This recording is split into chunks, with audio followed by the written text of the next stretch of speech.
A local restaurant is serving up healthy flavors for the future of a local park. Forage Kitchen in Monona is hosting a fundraiser today with friends of San Damiano to benefit upcoming renovations at the park. Until 8 p.m. tonight, you can mention San Damiano when you're checking out at Forage's Monona location, and they will send half of the proceeds to San Damiano Park. The restaurant's manager says giving back to the community is one of his favorite parts of working at Forage. He's expecting around 200 people to come in today, and customers are already giving their support.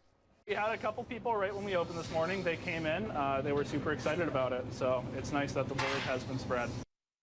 Friends of San Damiano are hoping, well, the group that is hoping to use the money to transform the park. Some plans include adding an event space, natural play areas, and establishing a partnership with the Ho-Chunk Nation to preserve the park's heritage.